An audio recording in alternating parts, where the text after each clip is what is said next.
aprender de cada llamada de ti, Señor. Señor, te pedimos esto en el nombre de Jesús. Amén. Amén. Amén. Punto B. Posición amilenialista. Luis Trujillo es un referente del amilenialismo y él habla de una sola resurrección. Vamos a ir leyendo el apunte. Punto 1, Gera. Bueno, punto 1. Resurrección física de creyentes. La Biblia dice que cuando Cristo venga por segunda vez, habrá una resurrección final. Primera de Tesalonicenses 4:17, Primera de Corintios 15:52.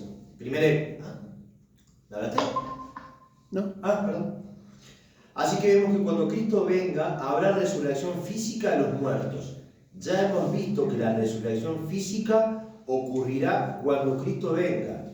A continuación, veremos ciertos versos que nos dicen cuál día será la resurrección de los creyentes muertos, la cual sabemos que será también el mismo día que Cristo venga.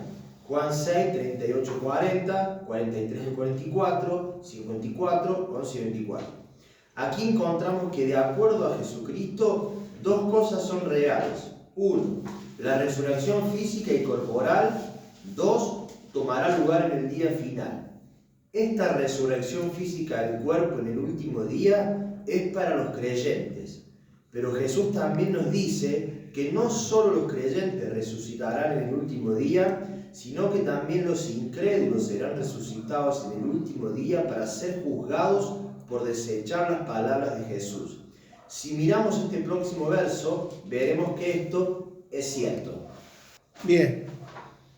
Resurrección física de creyentes, pero también al final menciona a los incrédulos. ¿En qué momento? ¿Cuándo va a suceder? Señor, venga. No, decíamos que en el punto 1 de la posición amilenialista se habla de la resurrección física de los creyentes, también de los incrédulos en el final del apunte. Habla de una resurrección corporal que está de acuerdo a 1 Tesalonicenses 4, en la parte que tiene que ver con los creyentes.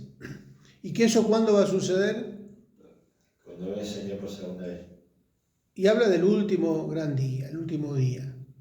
Y ahí es donde vamos a ver diferencias. En el punto 2, seguimos hablando de esta posición amilenialista. ¿Qué dice el punto 2? Los incrédulos serán juzgados en el último día. En el último día, y habla ahí del día del juicio, ¿no?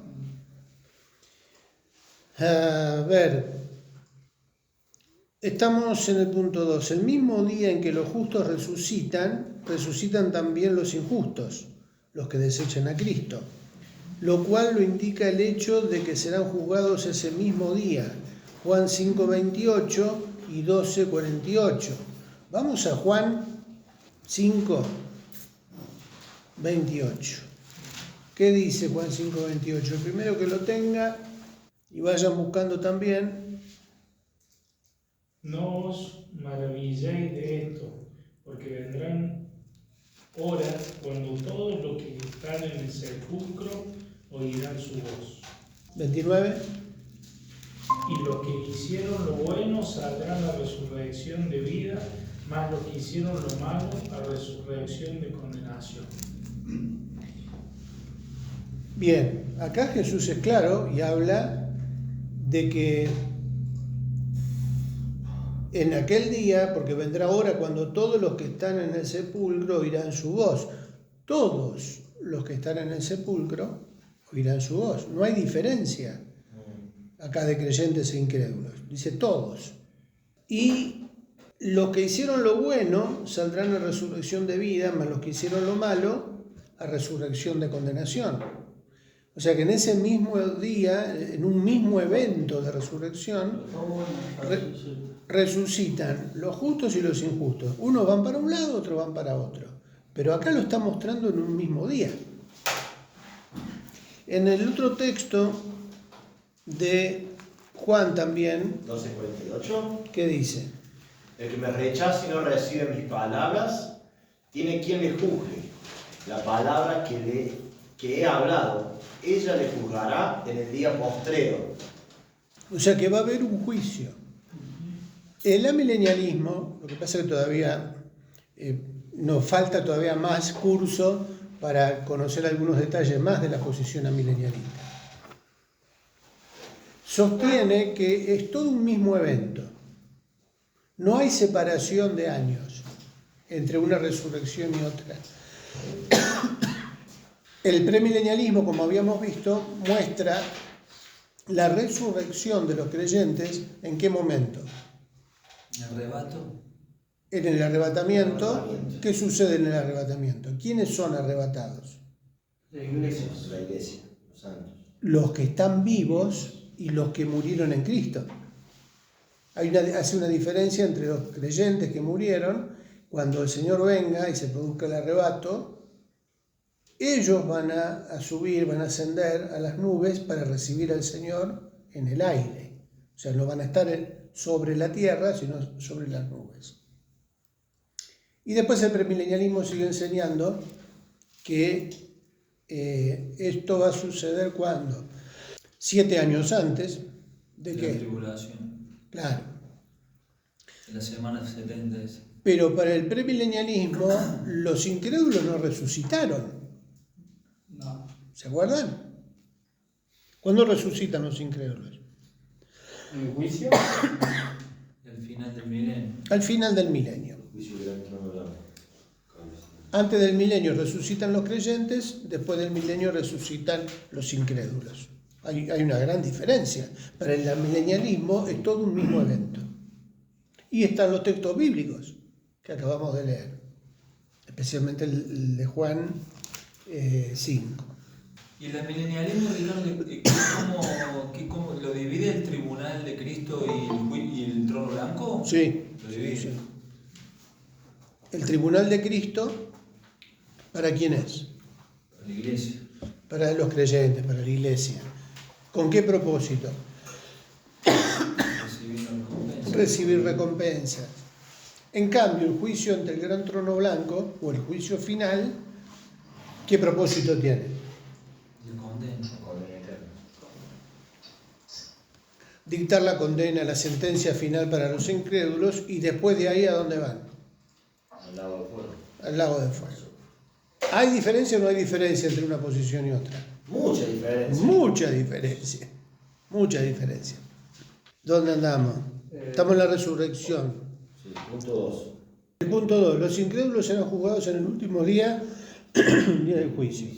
El mismo día en que los justos resucitan, resucitan también los injustos, lo que desean a Cristo, lo cual lo indica el hecho de que serán juzgados ese mismo día, lo que leíamos del 5:28 de Juan, ya que hemos mencionado que los incrédulos resucitarán el día postrero a resurrección de condenación y serán juzgados por la palabra de Cristo. Debemos aclarar aquí que la Biblia nos dice que Dios ha establecido solamente un día, no 2 ni 3, para juzgar al mundo.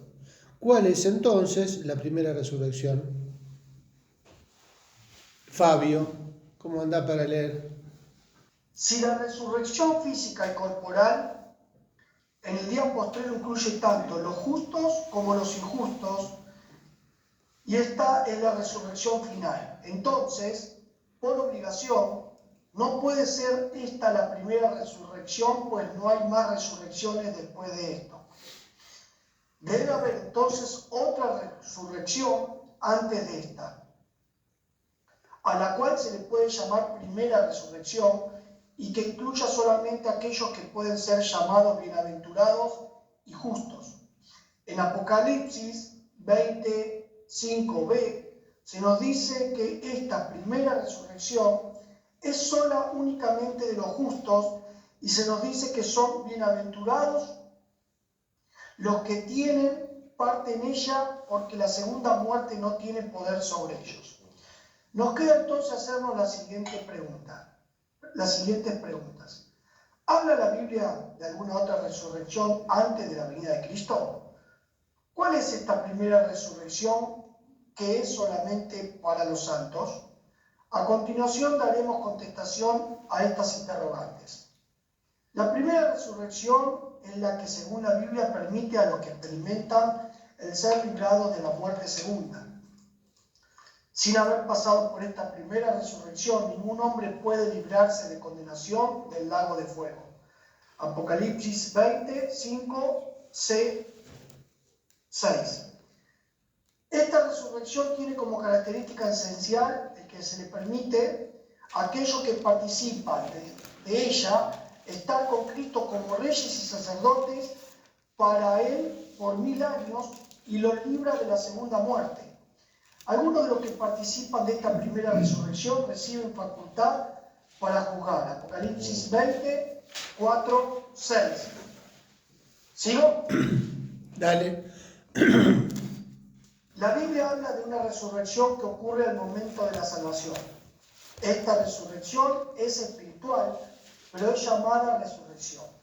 En su carta a los Efesios, el apóstol Pablo les habla a los creyentes y les dice que Dios le dio vida juntamente con Cristo, Efesios 2:6.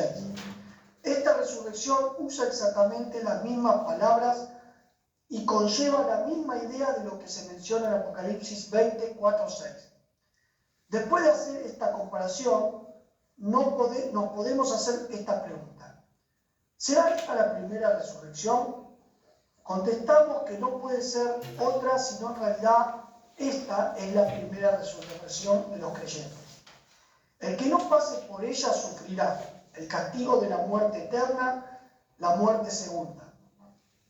Además se menciona que el creyente resucitado está sentado juntamente con Cristo en los lugares celestiales, Romanos 6, 4, 5 al 11.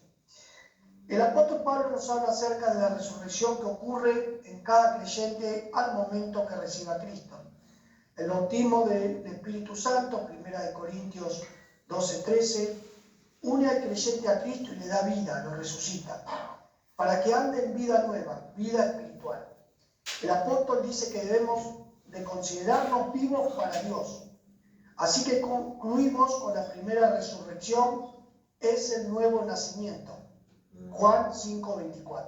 ¿Está clarito este punto de cómo se considera la primera resurrección? Espiritual.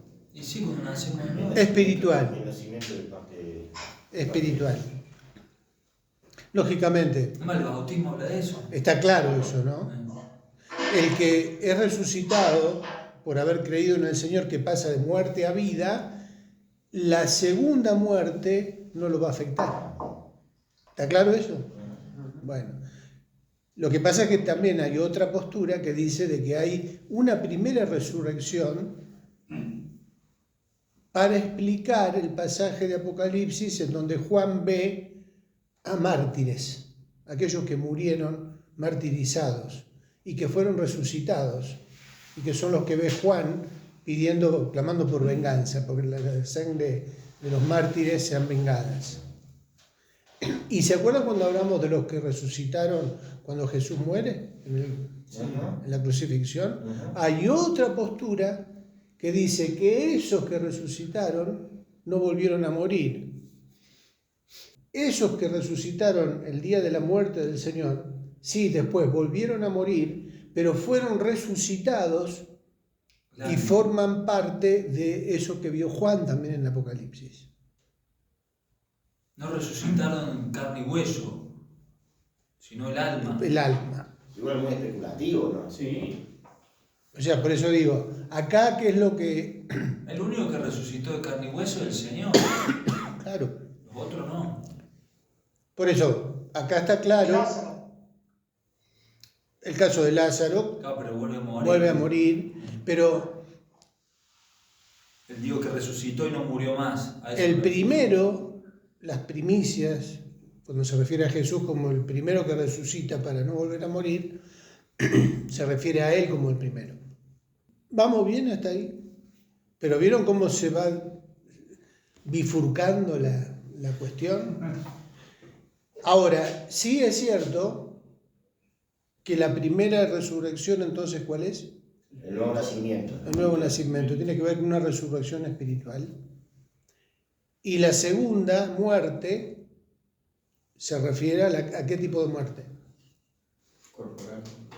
Segunda muerte. Eterno. La muerte eterna. espiritual. Porque si la primera muerte, ¿cuál Los que sería? rechazaron el Evangelio. La primera muerte, ¿cuál sería entonces? La física. La física. Y la segunda muerte, Es cuando resucitan, si quedaron flojos de papeles, es cuando, a la segunda muerte. claro.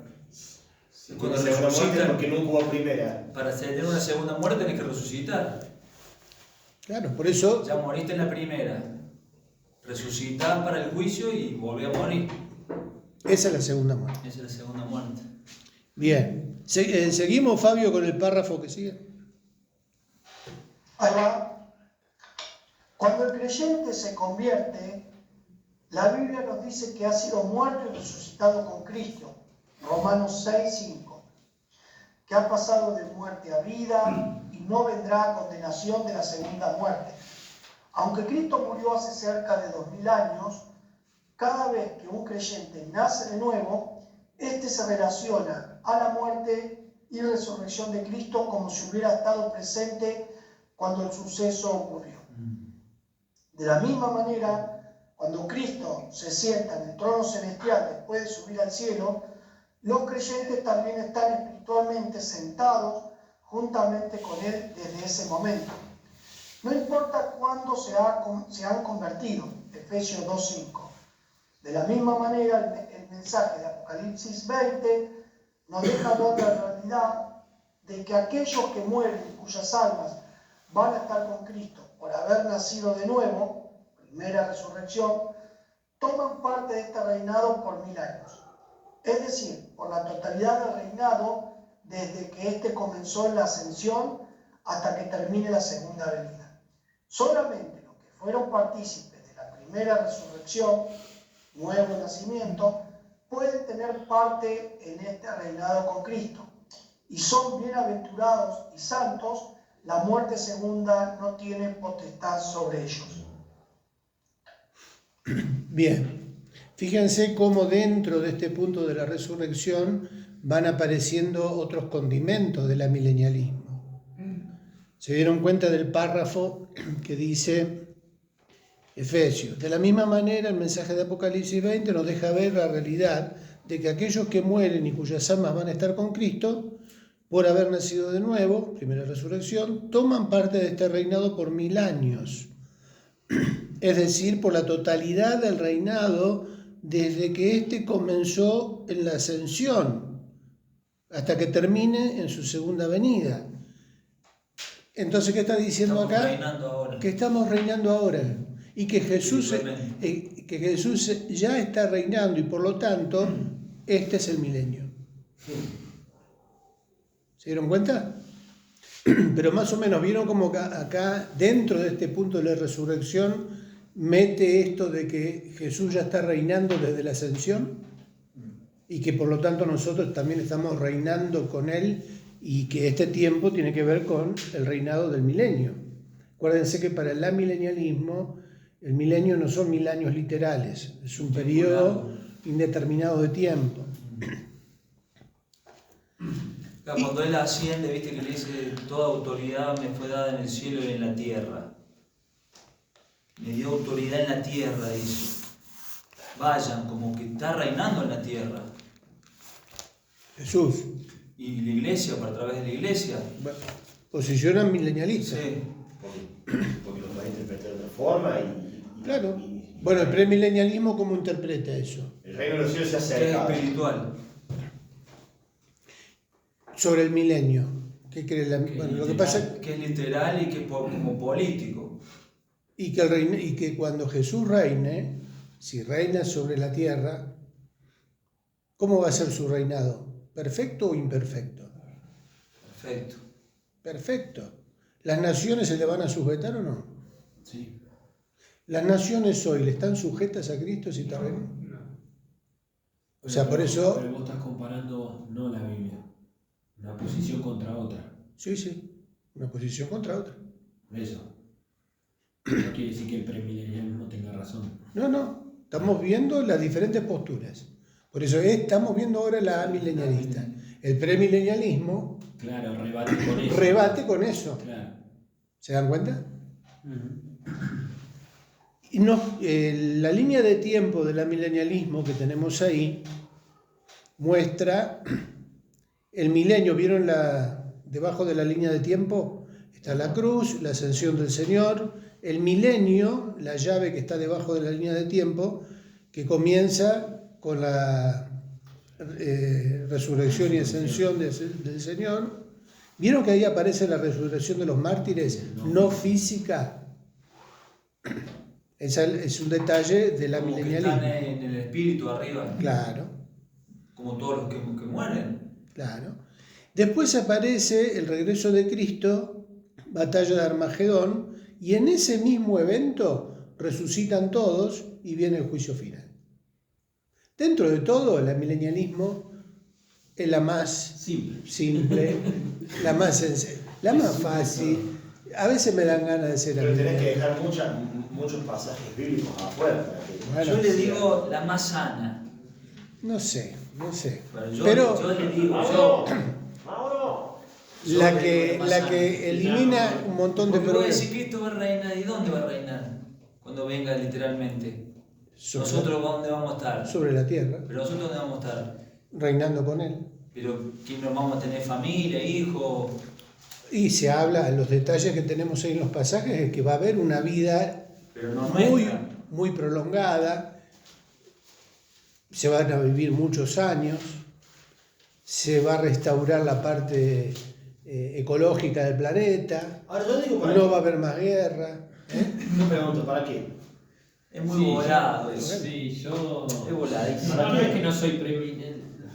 Pero hay cosas que no comparto No con el cierra. premilenialismo como no comparto con el amilenialismo. Bueno, por eso está bueno saber Pero estos está bueno, detalles. sí. Fabio no dice nada. La que menos me gusta es el postmilenialismo. Eso es una. Ricardo, una pregunta que quiero hacer. Ponete los lentes, por favor. Acá estoy, ¿ya? Me los cambié. Por los otros eran de mi esposa. No, si la pregunta que quería hacer es si la postura, no que es la correcta o más acertada, pero la que más se asemeja es la postura premilenialista, ¿no? Atribulacionista, la postura que más se cree Esa se es usa. la dispensacionalista. Atribulacionista. Antes de la tribulación. Sí, Uy, me agregaste una que no conocía. Esa no la... ¿Es que la no está dispensacionalista? no está la tribulacionista, que la iglesia no va a pasar la gran tribulación, o que va a ser arrebatada en el medio de la gran tribulación. Pretribulacionista. Pretribulacionista. Pretribulacionista. Bueno, Histórica. no es sin, no sería lo mismo. No es sin tribulación, o pre o a, digamos, no es lo mismo, no vendría a ser casi lo mismo, ¿no? Podría ser porque el prefijo A es sin. Es sin, claro. La inventé yo, pero bueno, sí. Bueno, grande, Fabio. Anota después. Sí, después la agrego. Ahora la agrego. Vamos a patentar. Hay que patentar y que escriba el libro que te pague la clase. Quiero quedar en la historia como que alguien Fueron los lentes. Bueno. Vea, vos preguntabas entonces si la postura premilenialista. Pretribulacionista. Sí. Es la más. Sería la más linda. Si esa es por ahí la postura, Es que más se asemeja ¿Que más se asemeja a qué? a lo que se cree la iglesia o lo que creemos como iglesia. Bueno. Postura, o la iglesia tiene que tener una postura, amén de todas las que hay, ¿no? ¿O no? No necesariamente. Vos fijate que la iglesia nuestra de La Paz, la historia de la denominación se caracterizó por tener una postura premilenialista, pretribulacionista, dispensacional, en donde justamente la Biblia de cabecera era la de Scofield, que tenía esta línea escatológica, premilenialista, dispensacional. Después, eso fue hasta que llegó Floro. Bueno, ¿vos te acordás cuando llegó? Bueno, Floro llegó en los 72, años 72. En esa década del 70, ya en los institutos bíblicos había un cambio, una rotación de posturas, en donde la línea de hermanos libres tradicional se mantuvo con el premilenialismo dispensacional y después fue girando al premilenialismo histórico. Esto lo vamos a ver un poquito más adelante también. Pero para que tengas una idea, el premilenialismo histórico es una línea a la que estaba asociado Francis Schaeffer, a la que estaba asociado Spurgeon como bautista. Él estaba alineado con el premilenialismo histórico. Y nosotros también rotamos al premilenialismo histórico, que todavía sostiene que la iglesia va a ser arrebatada ya no antes del milenio, sino que adopta la postura premilenialista medio tribulacional. Porque la dispensacional adopta la postura premilenialista Antes de la tribulación. pretribulacional. O sea que la iglesia va a ser raptada antes que comience la tribulación. La historia. En realidad como son de comentarios, ¿no? El estudio que habíamos hecho en la época de con Floro, él creía que la iglesia iba a ser arrebatada en los 3 años y medio, los primeros 3 años y medio, que no va a ser una tribulación muy fuerte o una persecución muy fuerte, sino que van a ser los primeros 3 años y medio, ¿no? Exactamente. Cuando aparece La media tribulacionista es esa. sería cuando aparece corta el anticristo el pacto. Claro. Ahora, Triqui, tengo una pregunta. Si resumido, para que no te lleve tiempo. Para irnos a dormir tranquilo. Pero ordenar las aguas. No, la iglesia histórica, antes de la reforma, siglo III, siglo VII, siglo XII, ¿qué creía? Y eran todos milenialistas. Los amilenialistas dicen que la iglesia primitiva era milenialista. Y los premilenialistas dicen que la iglesia primitiva era premilenialista. Bueno, Calvino era milenialista. Calvino era milenialista, Lutero era Se milenialista. explica con una clase. La iglesia católica en la actualidad es amilenialista. Bueno, porque ellos consideran que ellos son el Bueno, reino ahora, pero infernal. fíjense, porque está bueno conocer hasta cierto punto, ¿no? Pero el que le gusta, la historia de las doctrinas, cómo fueron evolucionando, cómo fueron cambiando de postura, cómo fueron corrigiendo posturas. Venga. Triqui, tengo una pregunta. Constantino, ¿qué fue lo que propuso cuando hizo el edicto de Milán? ¿Cuál de estas dos propuso? ¿El arminianismo o el premilenialista? Bueno, primero Constantino no propuso nada, porque no tenía idea de nada Constantino, ¿no? Constantino fue un emperador romano que aprovechó la coyuntura del debate teológico, que incorpora el cristianismo como religión oficial, pero por conveniencias políticas más que por convicciones espirituales. Por lo tanto, la iglesia cristiana pasa a ser la iglesia del Estado y ahí comienza a fundamentarse la posición amilenialista dentro de la Iglesia Católica Romana. Ahí nace la Iglesia Católica Romana, con sede en Roma. Pero volviendo al punto de Fabio, De Flor. que tiene que ver la postura de Floro con la postura del premilenialismo histórico, la de Spurgeon, y que yo considero también bastante más cerca de lo bíblico. ¿Por qué razón también? Porque Jesús preparó a los discípulos para pasar parte de la tribulación. La iglesia primitiva pasó parte de la tribulación. ¿Dónde entra la tribulación en el amilenialismo? Porque en la línea histórica que vimos, Ahora estamos para No, el bueno, el amilenialismo. milenialismo cree que tenemos pero estamos tribulación. viviendo en el milenio según el amilenialismo, pero a la vez en la tribulación. Sí, Ah, Lo meten en el mismo espacio. están en el mismo espacio de tiempo. el mismo espacio de Si el tiempo. amilenialismo dice que si Cristo no reinara no se puede convertir nadie. Se convierte porque Él reina. Bueno, es una Puso postura. límite al diablo. Sí, se utiliza, los amilenialistas utilizan el término restringido. El diablo está restringido, no está atado.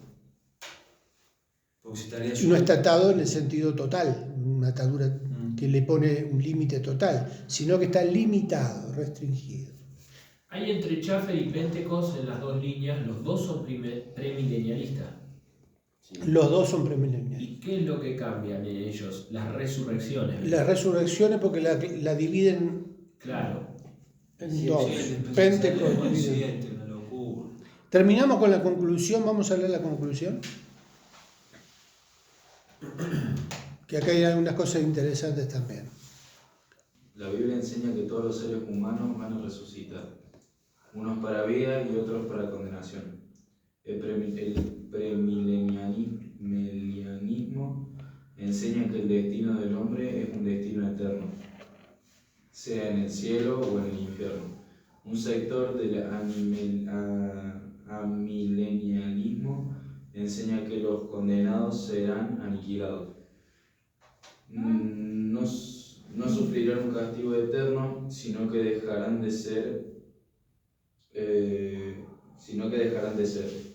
José Grau, autor amilenialista, coincide con el premilenialismo en el punto de la existencia eterna aún para los condenados. Lo cierto es que el cristianismo en general cree en la resurrección de la carne y en la vida perdurable. Credo apostólico. La esperanza del cristianismo se apoya en la promesa de que cuando regrese el Señor, los muertos en Cristo resucitarán. El alma volverá a un cuerpo glorificado, 1 Corintios 15, recuperando una identidad psicocosmática, en este caso eterna. 1 Corintios 15:52. Vivirán en una nueva creación en la presencia del Señor Jesucristo. El destino de los que rechazaron la gracia de Dios es vivir eternamente, también recuperando su identidad psicocosmática, pero en este caso fuera de la presencia del Señor y en un lugar de eterno sufrimiento. Apocalipsis 20, del 10 al 15. No hay evidencia bíblica que avale la existencia del purgatorio, lugar intermedio donde el alma de los cristianos que murieron en pecado es purificada después de sufrir diversas penas. Bien, acá aparecen algunos conceptos. Así que el amilenialismo no cree en la condenación eterna. Sí. Pero dice que son aniquilados. Bueno, a eso iba. Un sector mínimo. Sí. ¿Quiénes también creen en la aniquilación? Y esto los adventistas. ¿Quién más? Testigos de Jehová, ¿no? Los testigos de Jehová. ¿Pero de dónde lo sacan? ¿Bajo ¿Qué pasaje? qué pasaje bíblico? ¿Con qué argumento? Y que Dios es amor. ¿Cómo va a permitir que alguien sufra? Sí, no hay un pasaje definido. Es un razonamiento subjetivo. Yo escuché de un testigo de Jehová que le habían enseñado eso, que el infierno va a arder hasta que se acabe el combustible, Se acaba la leña. hasta que se acabe la leña. ¿Quién es la leña? Y los que rechazaron. Claro, los que son condenados y echados al lago de fuego. Se terminó de aniquilar el último condenado y el infierno se enfría. Pero si el alma es eterna, ¿cuándo se acaba? Claro. Bueno, pero está bueno. Te estoy diciendo el argumento. No maten al mensajero. Bueno, el concepto de aniquilación tiene que ver con eso, justamente basado en que Dios es amor y no puede permitir un eterno sufrimiento, porque Él es misericordioso. Por lo tanto, va a llegar un momento en que el infierno va a dejar de existir. Voladísimo, con ese criterio podría darle chance de arrepentimiento a Satanás también. También hay gente que cree eso. Ah, bueno, los plenamos por eso. Sí, aparte, Porque termina Satanás siendo un instrumento al servicio de Dios. Hay gente que cree eso. Judas no va a ir al infierno, porque sirvió a los intereses del plan de redención. O sea, hay gente que cree eso. Hay series que se están dando en televisión que casi lo muestran como un héroe a Judas. Pobrecito Judas, cómo me lo maltrató. pero aparte dice, hay de que entregue.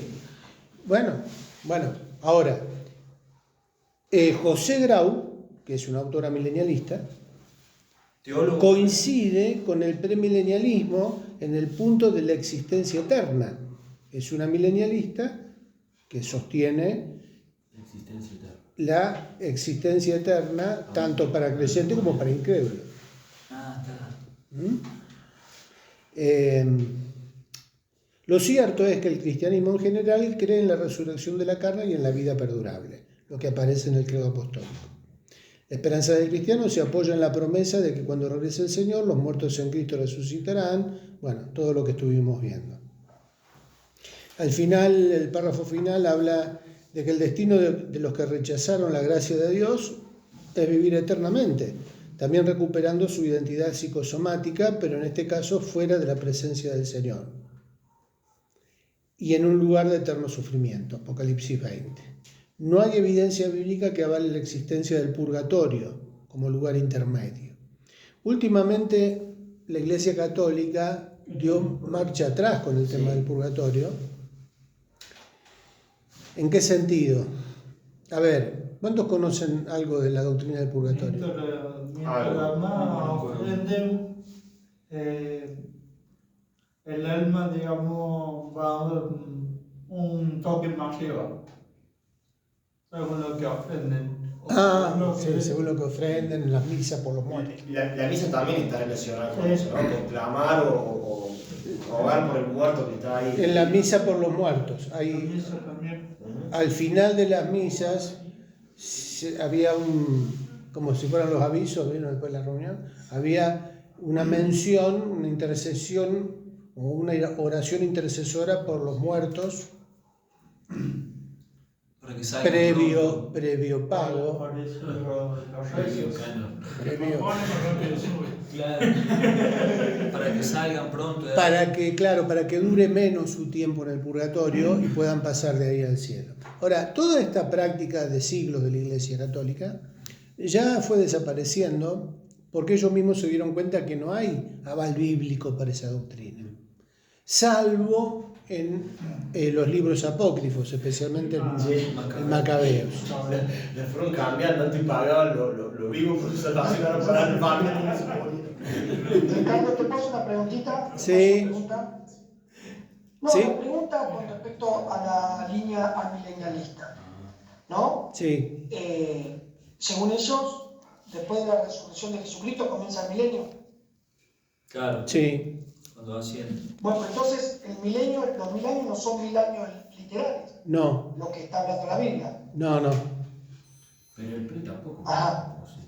No se puede saber cuánto dura eso, entonces no, porque con esa postura a los 1000 años tendrían que resucitar los justos con los injustos, pero bueno, no coincide ni a palo eso. No, ya pasó. Ya bandeamos Por eso. Claro, que pasa que no es literal. No es literal para el amilenialismo. Bueno, acuérdense que estamos todavía dentro de una materia que se llama Introducción a la Escatología. Cuando uno directamente entra en escatología, comienza a ver ya más en detalle algunas cuestiones que tienen que ver, por ejemplo, cómo interpreta el amilenialismo el Apocalipsis y cómo lo interpreta el premilenialismo, con qué escuela de interpretación. Uno lo interpreta de forma literal y otro lo interpreta de forma alegórica.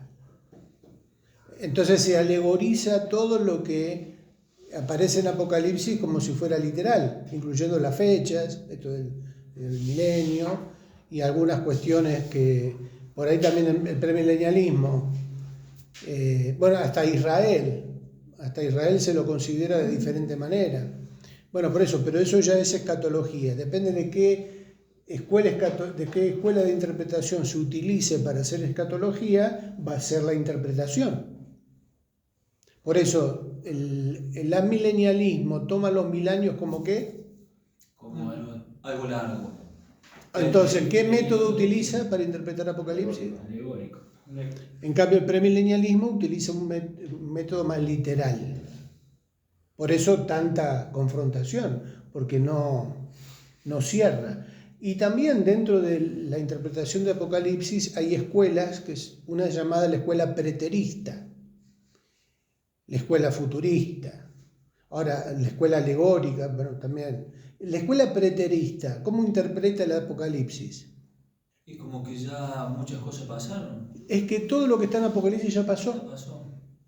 La gran tribulación es el sitio de Jerusalén en el año 70 después de Cristo. O sea, todo el Apocalipsis ya tuvo su cumplimiento histórico en el tiempo. ¿Y qué queda? Hay otros parciales también. Hay parciales, por eso hay una gran variedad de interpretación, de línea, de pensamiento. Aún las trompetas, también todo. Sí, sí. Ya pasó. Bueno, hay partes de las trompetas, de las copas de ira, que se asocia con, por ejemplo, el anticristo con Nerón. ¿No? En la escuela preterista el anticristo era Nerón, eran los césares, eran los que tenían la autoridad imperial. Entonces todo lo ajustan a ese marco de tiempo. Entonces ya todo se cumplió, ya el anticristo vino. Pero ya terminó la Biblia y cómo sigue después. No, ya está, ya está. Los cristianos. Nos falta el volumen 2. Bueno, no, por eso es muy amplio esto. Por eso la importancia de entender que nos vamos, o sea, ¿para qué sirve esto? ¿Por qué le pusimos escatología bíblica activa? Porque a nosotros nos interesa conocer lo más importante del mensaje bíblico, porque nos vamos a encontrar con gente que nada en estas aguas, que anda dentro de estas interpretaciones. Porque cuando hablamos, por ejemplo, ¿cuánto me queda? El purgatorio. Hay gente que cree en el purgatorio hoy. Los cristianos evangélicos, yo. No. Vamos a encontrarnos con gente cuando prediquemos el Evangelio que todavía sigue prendiendo una velita cuando es la fecha del aniversario de la muerte y hace oraciones intercesoras por los difuntos. Porque se quedaron con eso, aunque la Iglesia Católica ya no lo impulse. Ahora, ¿cuál era el catecismo de la Iglesia Católica al comienzo? Digo esto porque nos vamos a encontrar con católicos que creen esto todavía. Y tenemos que predicarle la verdad. ¿Qué creían? ¿O qué se enseñaba en el catecismo? Que todos los que fueron bautizados de bebés en la Iglesia Católica ya tienen una protección, ya tienen una cobertura que les garantiza que cuando se mueran y resuciten, llegue el momento de dar cuenta delante de Dios, sí o sí van a ir al cielo. El bautizado en la Iglesia Católica va al cielo, por haber sido bautizado en la Iglesia Católica. Ahora vos me decís, bueno, ponele que Hitler se bautizó en la Iglesia Católica de bebé. ¿Qué va a ir al cielo? ¿Cuando se muera? No, ¿a dónde va a ir? Al purgatorio. Y en el purgatorio va a tener que pagar todas las macanas que hizo durante su vida, y después que termine, sí o sí, de ahí va al cielo. O sea, no hay posibilidad para el católico que vaya al infierno si es bautizado. ¿Se entiende? Todo esto es crítico. Pero es crítico, ¿pero por qué? ¿Qué da la garantía? ¿O qué le da la seguridad de que vaya a ser? El bautismo. El bautismo. Si murió fuera de la gracia de Dios, es un término que se sigue utilizando, ¿no? Morir fuera de la gracia es morir sin haber sido confesado, sin haber tenido la confesión auricular antes de morir. ¿Vieron que los curas cuando hacen capellanía en los hospitales y todo eso, y hay uno que está ya practicando el arpa, ya dejó la guitarra y está practicando? ¿Va por el lado de la extrema unción eso no? Y ahí es donde aparece, sí, la administración, la confesión, la extrema unción, muere en gracia de Dios. Murió confesado Se garantiza el purgatorio. y ya no pasa el purgatorio. ¿Ah, no? Derecho. Porque Casi tuvo la ministración de la gracia antes de morir. Eso depende de que el cura llegue rápido. Son los menos. No, Y lo pero que ahí también- yo lo he visto. O sea, yo me acuerdo de mi abuela cuando estaba por fallecer. Vayan y busquen el cura porque no pasa este. Y va y busquen. O sea, era. Tenía que venir ya porque era. Claro. Qué bárbaro. Era que dependía de él para que se vaya. Qué bárbaro. Ahora, la Iglesia Católica no sostenía lo mismo para los que no eran católicos. O sea, ahí podía ser juzgado por Dios, ir al cielo, según la misericordia de Dios, o al infierno. Pero el católico no va al infierno. Entonces, yo quiero ser católico, van a decir. Tienen la franquicia, ¿no? Ahora, nos vamos a encontrar con gente que cree eso y nosotros tenemos que tener fundamentos bíblicos para demostrar lo que es el Evangelio de Salvación y el destino de aquellos que parten habiendo creído en el Señor. ¿Y cuál es el destino de los que van a morir habiéndole dado la espalda a Dios? Hay una situación particular ahí porque a mí me ha tocado conversar estos temas con católicos practicantes y es que le quitan autoridad a la palabra de Dios primeramente, porque se basan, le dan más trascendencia a la... A las encíclicas. Sí, no solo sino ¿cómo se dice? A la enseñanza histórica de la Iglesia Católica. A la tradición de la Iglesia Católica. Más que a la palabra de Dios. Sí, ese es el problema de la doctrina católica.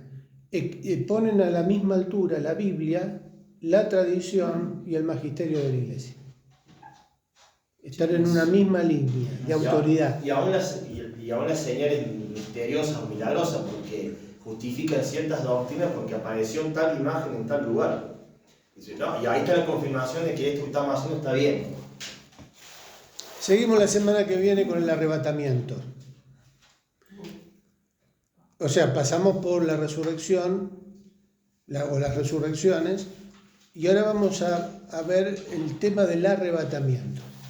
¿Sí? Ahí también vamos a ir viendo. ¿Postmilenialismo no lo vemos? El postmilenialismo tiene un capítulo exclusivo. Se va a poner bueno. ¿Y el prehistórico? ¿Sí usted es el prehistórico o no? ¿El qué? El prehistórico. Me mataste ahí. No, el premilenialismo prehistórico, sí. El que cree Spurgeon. Histórico. Histórico. Ahí también te hacen Pero ¿cuál es la diferencia, perdón, antes de sacar el tiempo, entre el premilenialismo pretribulacionista y el premilenialismo histórico? Porque me quedé en este cambio que hubo en la Iglesia de la Paz. Que el premilenialismo histórico cree en el medio tribulacionista. Entonces es un premilenialismo medio tribulacionista, Medio tribulacionista. y el otro pretribulacionista. No sufre la iglesia del otro. Y hay uno que es preira, puede ser, Y está el preira, que pasa los 7 que años. pasa la mayor parte de la tribulación, pero es arrebatado antes que la ira de Dios descienda sobre él. Pero el pretribulacionista es una postura que surge después de la reforma, que tiene 200 años, 300 años, ¿cuánto tiene? El premilenialismo dispensacional. Prehistórico, pretribulacionista. Sí, tiene el nacimiento en una visión que tuvieron unas chicas escocesas, que fueron los que después toma... Spurgeon. No, Spurgeon decían que eran herejes. claro. Trataba de herejes. Sí. Pero, claro, bueno, eso creo que lo tenemos para ver. La chica McDonald, Margaret McDonald. Los tenemos aquí en un campamento de estudio de... McDonald's. Fin de semana completo tenés que Cambiaba estudiar. así. Los darvistas que Darby, trastornan la mente. le decía Darby. Spurgeon. Fin de semana nos vamos. Jonathan Darby, John Darby. Son Darby. Esos son los que impulsan el premilenialismo. Bueno, oramos. ¿Estaba Carolina o Karina? Karina. Karina. Karina, Karina. Hola, Cari. Buenas noches, bendiciones. Bueno, queremos escuchar tu dulce voz. Bueno, oramos entonces, ¿sí? Desea que Señor, ante todo por este día, por esta reunión, por este tiempo que pudimos apartar para conocer tu palabra, porque reconocemos que tu palabra es la verdad y la verdad es la que nos hace libres, Señor. Te damos gracias por la vida de nuestro pastor, por todos aquellos hermanos que se encuentran ahí en Córdoba y los que estamos conectados desde Buenos Aires. Te pedimos que bendigas, Señor, nuestras familias, nuestro hogar. Sabemos y tenemos la convicción, Padre, de que cada vez que oramos y recurrimos a ti, tú inclinas tu oído, Señor, a nuestras oraciones. Y te pedimos en el nombre de Jesús, Señor, que nos acompañes, que nos des un buen descanso, que todos los hermanos puedan volver a su casa, Señor. Protégelos, libera su camino de todo mal, Padre. En el nombre de Jesús te damos gracias, te pedimos sabiduría y entendimiento, Señor, para poder asimilar todo lo que hoy hemos aprendido. Gracias, Señor, porque nos edifica, porque nos bendice, Señor, cada clase de nuestro pastor. Te damos gracias y oramos en el nombre de Jesús. Amén, Señor. Amén. Amén.